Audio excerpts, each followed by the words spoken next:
अरे कैसे तू रब, ये फूल जो लगे हैं इनमें कहीं कांटे भी हैं और कठोर भी हैं ये।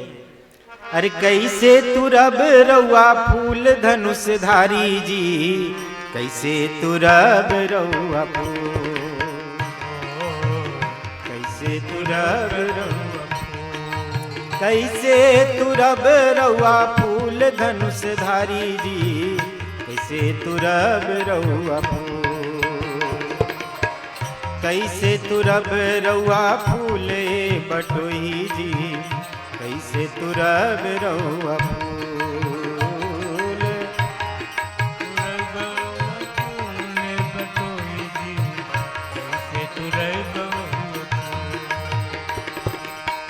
राजा जी के बगिया के माली मलिनिया, राजा जी के बगिया के माली मलिनिया, राजा जी के बगिया के माली मलिनिया, राजा जी के बगिया के माली मलिनिया, अजी बिनती करिले मिलजुल धनुष धारी जी, कैसे तू रब रउआ फूल,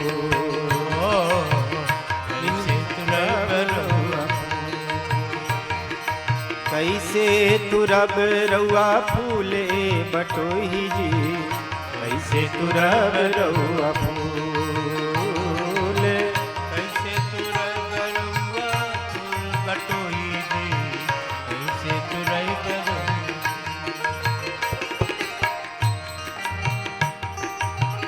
धनी राउर माई बाबू, धनी राउर नगरी, धनी राउर माई बाबू, धनी खानदान धनी कुल धनुष धारी जी, कैसे तू रब रउआ फूल,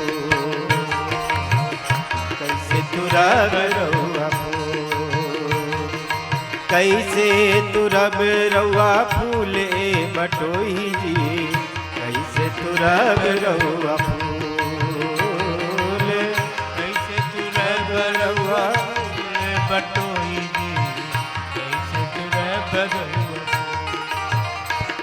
मालिन कहती है,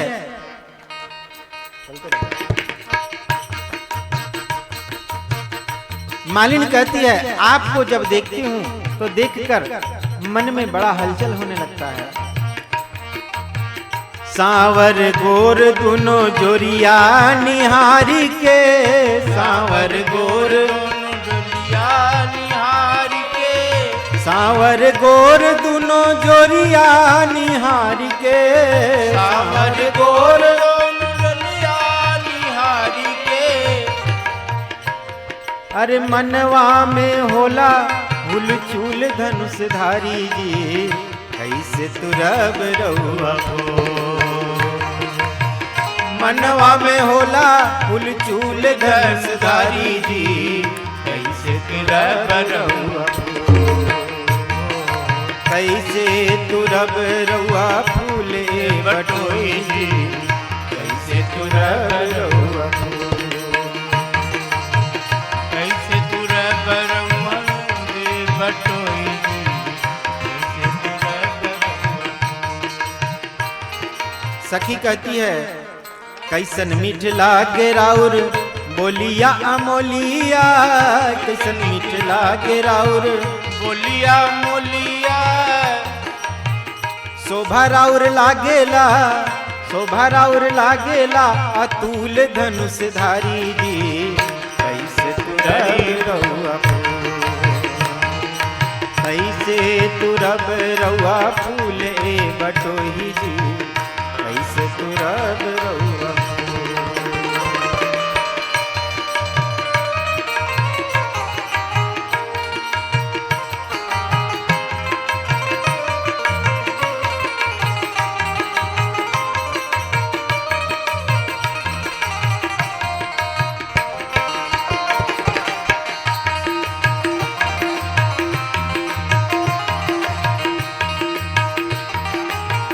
मालिन कहती है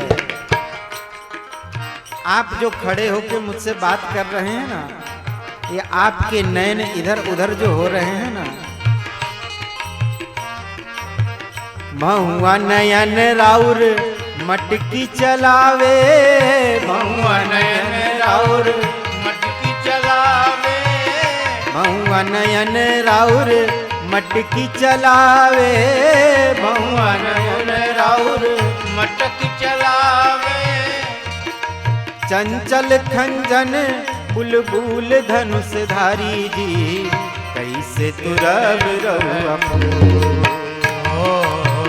कैसे तुरब रउआ फूल, कैसे तुरब रउआ फूल धनुषधारी जी, कैसे तुरब रउआ फूल।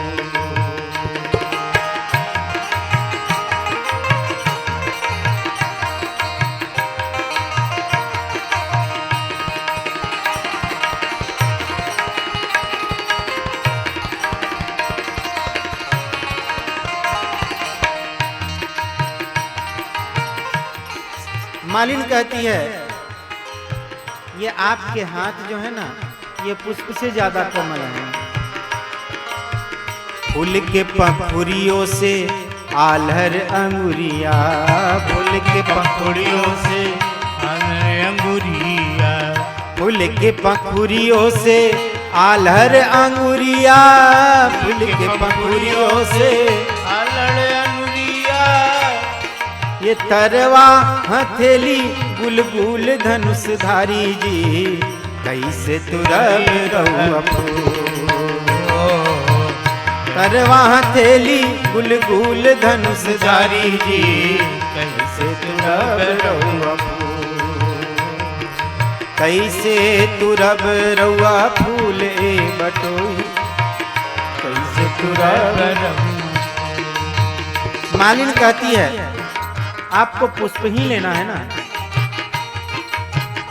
ये अपनी पुष्प उतारने वाली जो ये टोकरी है ये हमें दे दीजिए, हम पुष्प उतार के ले आके आपको दे देंगे। हमनी अछत रउआ फूल उतारब, हमनी अछत रउआ फूल उतारब, हमनी अछत रउआ फूलवा उतारबी, हमनी अछत रउआ फूलवा उतारब। होई है करजवा में सूल धनुषधारी जी, कैसे तुरब रउआ फूल, होई है करजवा में सूल धनुषधारी जी, कैसे तुरब रउआ फूल, कैसे तुरब रउआ फूल धनुषधारी जी, कैसे तुरब रउआ फूल।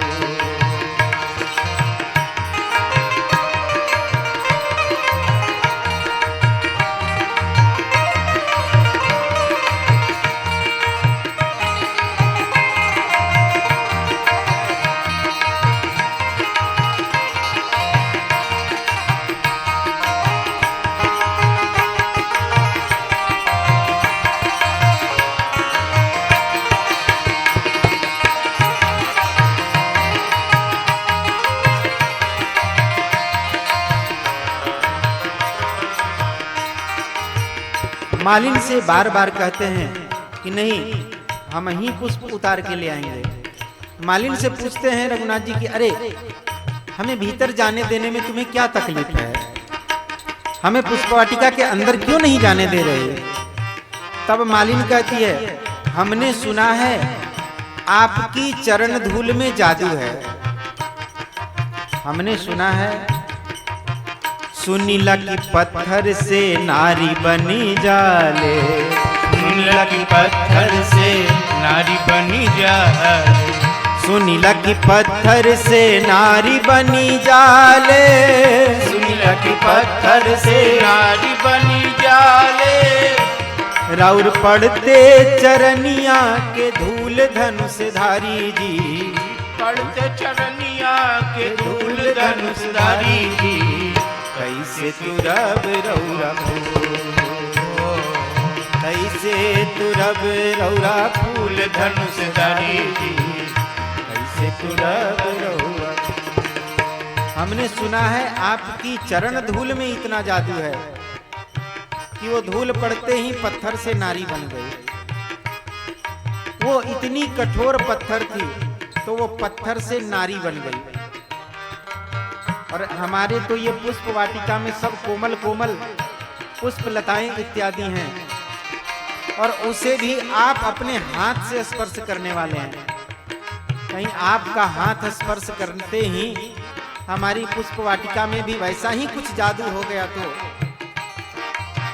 होखेला संदेह राउर हथवा लगत कहीं, होखेला संदेह राउर हथवा लगत, होखेला संदेह राउर हथवा लागत कहीं, होखेला संदेह राउर हथवा लागत कहीं। उड़े जनी फूलवो समूल धनुषधारी जी, कैसे तुरब रहुआ फूल।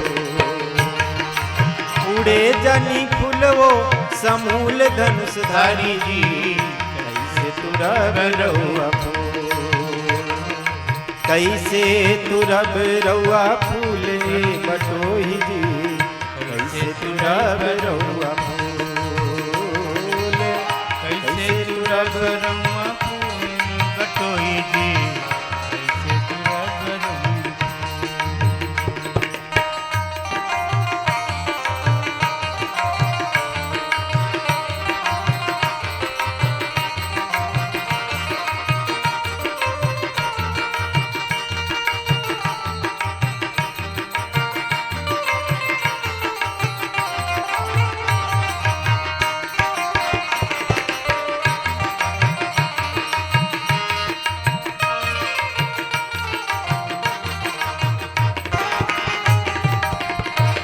मालिन प्रार्थना करती है, आराम से यहाँ बैठिए ना, हम पुष्प उतार के आपको ला देंगे। बैठी आराम से गलैचा बिछल बा, बैठल आराम से गलैचा बिछल बा, बैठी आराम से गलैचा बिछल बा, बैठल आराम से गलैचा बिछल बा। अब मालिन ने देख लिया कि ये प्रेम से कहने के बाद मानने वाले तो हैं नहीं, तो मालिन ने कहा कि आराम से बैठ जाइए। बैठी आराम से गलैचा बिछल बा, बैठी आराम से गलैचा बिछल बा। करीमत ढेर करीमत ढेर चुलबुल धनुषधारी जी, कैसे तुरब रहुआ फूल। कैसे तुरब रहुआ फूल बटोही जी, कैसे तुरब रहुआ फूल। मालिन बार बार कहती है, लेकिन बार बार कहने के बाद भी जब रघुनाथ जी नहीं मानते हैं तो मालिन पूछती है, एक बात बताइए, सही सही बात बताइए, आप सत्य बात बताइए, आप यहाँ फूल लेने आए हैं? रघुनाथ जी ने कहा हाँ, और किस कारण से आए हैं? मालिन ने कहा नहीं, मैं जानती हूं आप यहाँ क्यों आए हैं। फूल लेवे ऐनी की सिया झुके देखे खातिर, फूल लेवे ऐनी की सिया झुके देखे खातिर, फूल लेवे ऐनी की सिया झुके देखे खातिर, फूल लेवे ऐनी की सिया झुके देखे खातिर। करी ईमानदारी से, करी ईमानदारी से कबूल धनुषधारी जी, कैसे तुरब रहुआ फूल। करी ईमानदारी से कबूल धनुषधारी जी, कैसे तुरब रहुआ फूल। कैसे तुरब रहुआ फूल धनुषधारी जी, कैसे तुरब रहुआ फूल।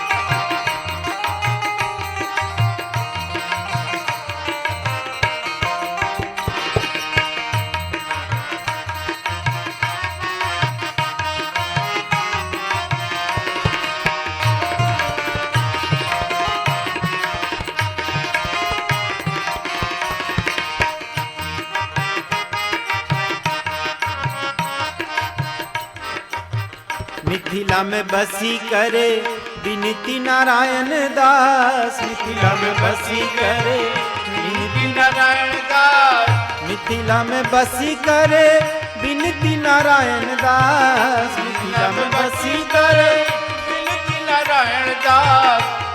अरे बाटे यहाँ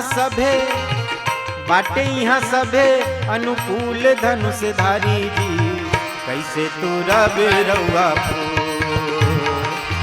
कैसे तू रब रउआ फूले बटोही जी, कैसे तू रब रउआ फूल, कैसे तू रब रउआ फूले बटोही जी, कैसे तू रब रउआ फूल, कैसे तू रब रउआ फूले धनुष धारी जी, कैसे तू रब रउआ, कैसे तू रब रउआ, कैसे तू रब रउआ।